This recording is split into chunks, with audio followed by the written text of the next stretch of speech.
हर हर महादेव। प्यारे मित्रों, साल का पहला शनि प्रदोष व्रत कब है? जाने तारीख, मुहूर्त और पूजा विधि, और साथ ही जाने शनि त्रयोदशी के व्रत से साढ़े साती और शनि ढैया का प्रभाव होगा कम, और इसके लाभ और पूजा मुहूर्त। मित्रों, प्रदोष व्रत हर महीने की त्रयोदशी तिथि को रखा जाता है। अप्रैल माह का पहला प्रदोष व्रत शनिवार 6 अप्रैल को कृष्ण पक्ष का प्रदोष व्रत रखा जाएगा। यह इस साल का पहला शनि प्रदोष व्रत है। इस दिन प्रदोष काल में भगवान शिव की उपासना करने का विशेष महत्व है। शनि प्रदोष व्रत करने से मनुष्य को लंबी आयु के साथ सुख समृद्धि की प्राप्ति होती है। मित्रों, प्रदोष व्रत करने से भक्त के सभी दुख दूर हो जाते हैं और अंत में वह सभी सुखों को भोगकर मोक्ष प्राप्त करता है।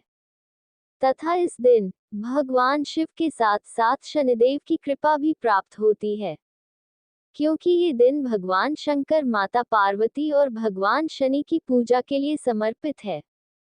मित्रों, इसी दिन शनि त्रयोदशी भी मनाई जाती है और हमारे सनातन धर्म में शनि त्रयोदशी का व्रत बेहद शुभ माना गया है, क्योंकि यह शनिवार को पड़ता है और इस पर शनि देव का प्रभाव होता है। शास्त्रों के अनुसार जो साधक ये व्रत पूरी श्रद्धा के साथ करते हैं, उन्हें मानसिक अशांति, चंद्र दोष, नौकरी में पदोन्नति, दीर्घायु, शनि की कृपा मिलती है। इसके साथ ही भगवान शिव प्रसन्न होते हैं और जिन लोगों को संतान नहीं है, उन्हें संतान का वरदान देते हैं। ऐसे में यह उपवास सभी प्रकार की कामना को पूर्ण करने वाला माना गया है। मित्रों, यदि आप भी शनि दोष से पीड़ित हैं, आपके ऊपर शनि की साढ़े साती या महादशा चल रही है, आपका कोई भी काम सही नहीं चल रहा है, तो आप इस व्रत को जरूर करें। इससे आपको बहुत लाभ प्राप्त होगा। मित्रों, माह की त्रयोदशी तिथि का प्रदोष काल में होना प्रदोष व्रत होने का सही समय होता है। प्रदोष काल सूर्यास्त से 45 मिनट पहले प्रारंभ होकर सूर्यास्त के बाद 45 मिनट तक होता है। सोमवार के दिन पड़ने वाले प्रदोष को सोम प्रदोष कहते हैं, मंगलवार को होने वाले प्रदोष को भौम प्रदोष तथा शनिवार के दिन प्रदोष को शनि प्रदोष कहते हैं।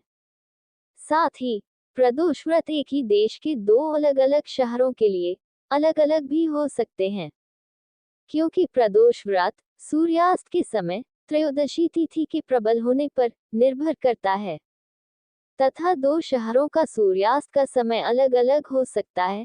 इस प्रकार उन दोनों शहरों के प्रदोष व्रत का समय भी अलग अलग हो सकता है। इसीलिए कभी कभी ऐसा भी देखने को मिलता है कि प्रदोष व्रत त्रयोदशी से एक दिन पूर्व अर्थात द्वादशी तिथि के दिन ही हो जाता है।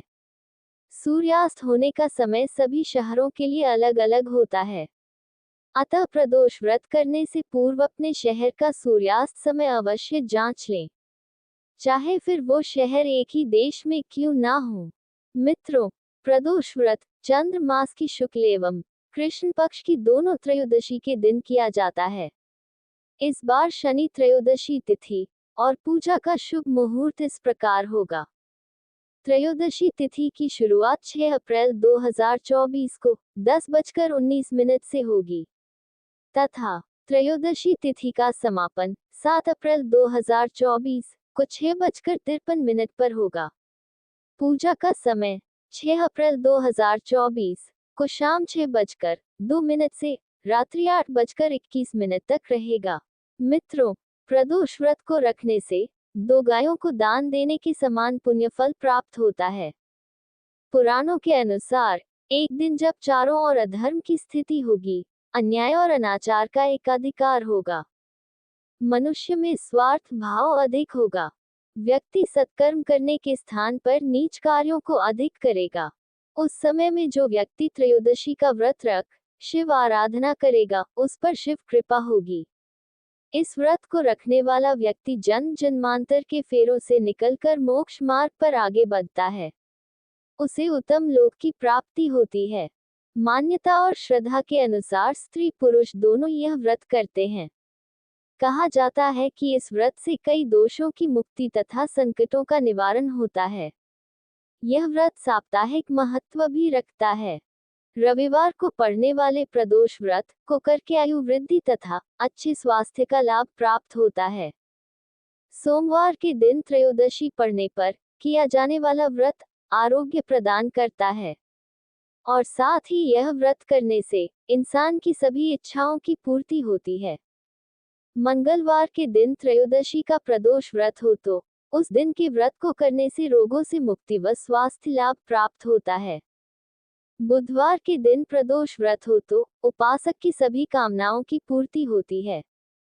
गुरुवार के दिन प्रदोष व्रत पड़े तो इस दिन के व्रत के फल से शत्रुओं का विनाश होता है। शुक्रवार के दिन होने वाला प्रदोष व्रत सौभाग्य और दाम्पत्य जीवन की सुख शांति के लिए किया जाता है तथा धन धान्य प्राप्त होता है। संतान प्राप्ति की कामना हो तो शनिवार के दिन पड़ने वाला प्रदोष व्रत करना चाहिए। इस दिन प्रदोष व्रत करने से अत्युत्तम संतान प्राप्त होती है। अपने उद्देश्यों को ध्यान में रखते हुए जब प्रदोष व्रत किए जाते हैं तो व्रत से मिलने वाले फलों में वृद्धि होती है। रवि प्रदोष आरोग्य प्राप्ति और आयु वृद्धि के लिए अत्युत्तम है। सोम प्रदोष व्रत को करने से मन, शांति और सुरक्षा, सकल मनोरथ सफल प्राप्त होते हैं। भौम प्रदोष से ऋण मोचन अर्थात कर्ज से मुक्ति दिलाता है। बुध प्रदोष से सर्व मनोकामना पूर्ण होती है और जीवन सुखमय होता है। गुरु प्रदोष व्रत के करने से विनाशक पित्त तृप्ति भक्ति वृद्धि होती है। शुक्र प्रदोष से अभीष्ट सिद्धि चारों पदार्थों धर्म अर्थ काम मोक्ष की प्राप्ति होती है। शनि प्रदोष व्रत से संतान प्राप्ति होती है तथा शनिदोष दूर होते हैं। शनिदेव प्रसन्न होते हैं। मित्रों, प्रदोष व्रत की पूजा अपने शहर के सूर्यास्त होने के समय के अनुसार प्रदोष काल में करनी चाहिए तथा शिव की प्रदोष काल में पूजा किए बिना भोजन ग्रहण न करें। व्रत के समय में अन्न, नमक, मिर्च आदि का सेवन नहीं करें और पूजा की थाली में अबीर, गुलाल, चंदन, काले तिल, फूल, धतूरा, बिल्वपत्र, शमीपत्र, जनेऊ, कलावा, दीपक, कपूर, अगरबत्ती एवं फल के साथ पूजा करें।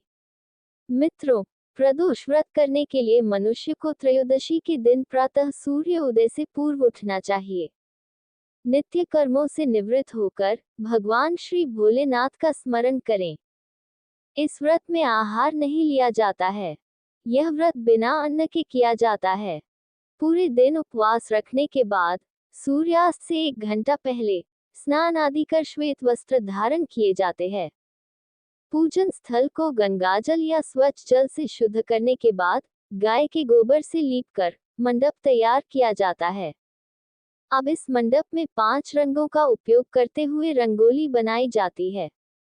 प्रदोष व्रत की आराधना करने के लिए कुशा के आसन का प्रयोग किया जाता है। इस प्रकार पूजन की तैयारियां करके उत्तर पूर्व दिशा की ओर मुख करके बैठे और भगवान शंकर का पूजन करना चाहिए।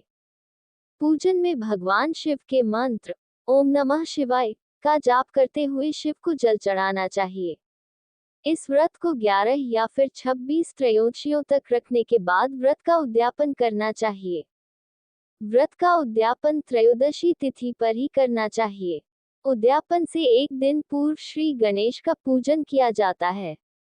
रात भर कीर्तन करते हुए जागरण किया जाता है।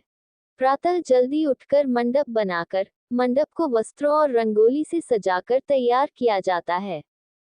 ओम उमा सहित शिवाय नमः मंत्र का एक माला यानी 108 बार जाप करते हुए हवन किया जाता है।